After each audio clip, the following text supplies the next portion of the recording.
Di mana ada laut, di situ ada kepentingan. Di mana ada selat, di situ ada permainan. Dan kalau kita bicara soal kapal induk, kita bicara soal siapa yang ingin jadi bos di samudera. Ingat, di setiap keributan global selalu ada bayangan Amerika. Mereka yang menentukan siapa boleh punya kapal induk, siapa tidak.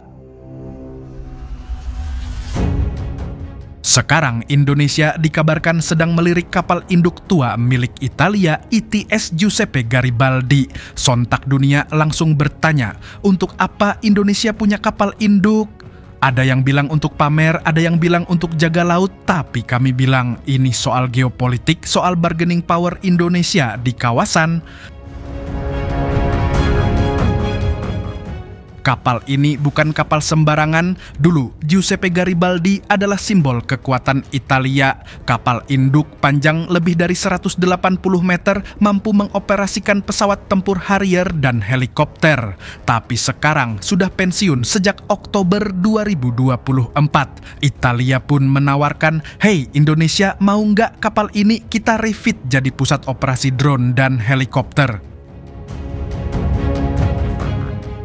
Bayangkan kalau jadi, Indonesia bukan lagi sekadar punya frigat atau korvet. Indonesia punya kapal induk pertama dalam sejarah. Meski bukan kelas monster seperti yang dimiliki Amerika atau Tiongkok, kapal ini tetap mengubah wajah TNI Angkatan Laut.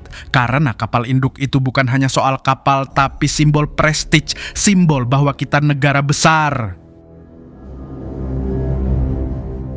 Italia bahkan sudah menyiapkan proposal. Fincantieri, perusahaan galangan kapal mereka, siap memodifikasi Giuseppe Garibaldi. Katanya, sisa masa pakainya bisa 15-20 tahun kalau dirawat benar. Bisa diubah jadi kapal induk drone, bisa jadi pusat operasi kemanusiaan, bahkan jadi platform patroli laut kita.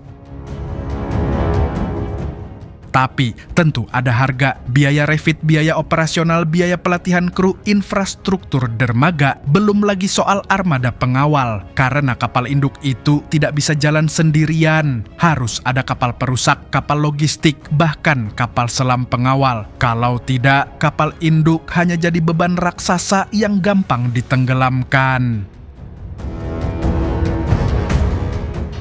Lalu ada pertanyaan, kalau kita punya kapal induk, apakah kita punya pesawatnya?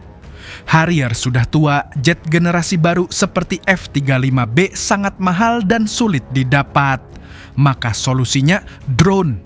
Ya, dunia sekarang sedang masuk era kapal induk drone.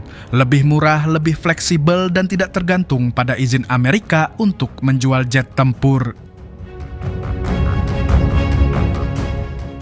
Jadi sebenarnya akuisisi ini bukan hanya soal teknologi, ini soal pesan ke tetangga kita, Singapura, Malaysia, bahkan Australia.